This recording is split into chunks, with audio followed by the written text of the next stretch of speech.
माननीय राज्यपाल महोदय, हमारे विश्वविद्यालय की कुलपति श्रीमती रेणु जैन और मंच पर आसीन सभी प्रबुद्धजन, आज के कार्यक्रम में कार्यशाला के लिए पधारे शोधार्थी, एनएसएस के विद्यार्थीगण पूरे देश से आए हैं और देवी अहिल्या विश्वविद्यालय के विभिन्न कॉलेजों से पधारे छात्र जो शोध में रुचि रखते हैं।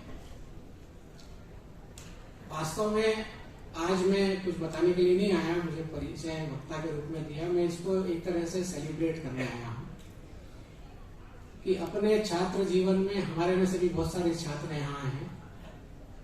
एक प्रकार की पीड़ा जनजाति के छात्र के मन में रहती थी कि लोग मुझे समझते नहीं है।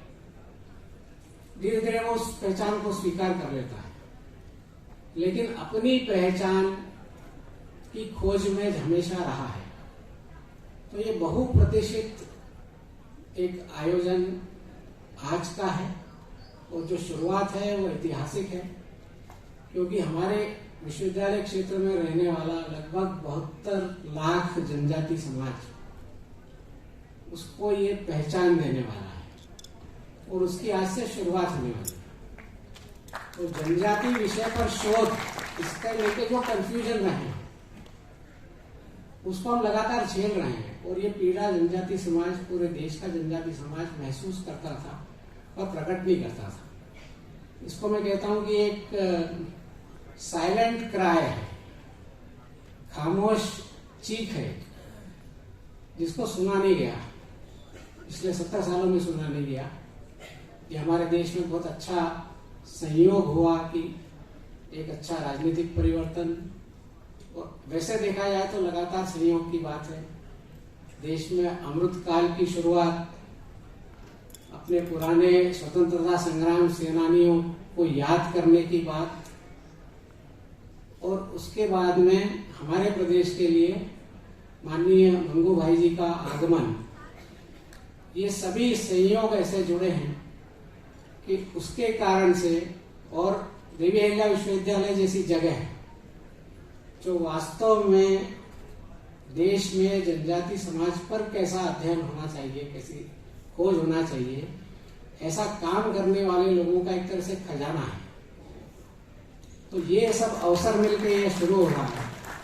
आज हमको ऐसा लग रहा है कि बहुत सारे केंद्रों, शोध केंद्रों के साथ में एक और शुरू हो गया है, लेकिन मैं इसको देख रहा हूँ कि एक बहुत बड़ा और महत्वपूर्ण परिवर्तन लाने वाला है और पूरे देश को नहीं, दुनिया को बता देगा कि जनजाति समाज वास्तव में उसको किस दृष्टि से देखे।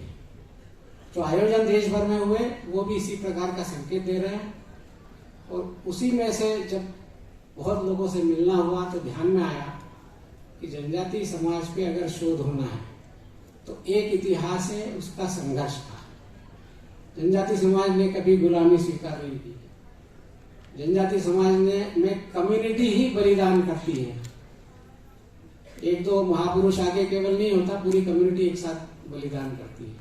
वो भाव उस लोगों के सामने आएगा और संघर्ष शुरुआत से किया है।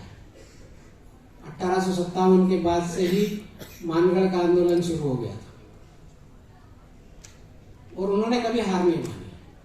दुश्मनों ने भी उसकी संज्ञान लिया है, लिखा है कि इन कम्युनिटीज से लड़ने के लिए हमको कुछ नया करना पड़ेगा, ये हार स्वीकार नहीं करते हैं। ये सब बातें तो आएगी ही। और एक और बात जो महत्वपूर्ण है कि हमारे देश की संस्कृति का निर्माण कैसे हुआ, तो ऐसा एक गौरवशाली सृजन का इतिहास है हमारा। हमारे समाज में कम्युनिटी लिविंग कैसे आई, हमारे समाज में परिवार व्यवस्थाएं कैसे बनी, हमारे समाज में प्रकृति का सम्मान करना, प्रकृति के साथ रहते हुए उसका संवर्धन करना, ये सब बातें कहाँ से आई। तो ये जनजाति समाज की दी हुई है, ये लोगों के ध्यान में नहीं है। हम जब रिसर्च करेंगे तो हमको ध्यान आएगा और पूरी दुनिया को ध्यान आएगा। और मेरे पूर्व वक्ताओं ने तो बताया ही है, ज्यादा उल्लेख करने की आवश्यकता नहीं, लेकिन उसमें से ध्यान आएगा कि वास्तव में मानव की समाज रचना कैसे होनी चाहिए, कैसी हुई है पहले, क्यों भारत आज विश्व गुरु कहलाने के लायक हमको मानता है? क्योंकि वो हमारे जनजाति समाज ने जिस प्रकार के जीवन मूल्यों की, कम्युनिटी लिविंग की परंपराओं को स्थापित किया और वो आज भी जीवित है, वो हम दुनिया को दिखा सकेंगे। और जिसको हम कहते हैं कि अमृत काल में भारत विश्व गुरु बनेगा, तो भारत के विश्व गुरु बनने के लिए जिस प्रकार के शोध, लेखन और प्रसार की और सामग्री बनने की आवश्यकता है, वो बनने का यह इंदौर विश्वविद्यालय हमारा केंद्र बने, ऐसी शुभकामनाओं के साथ में मैं अपनी बात पूरी करता हूँ।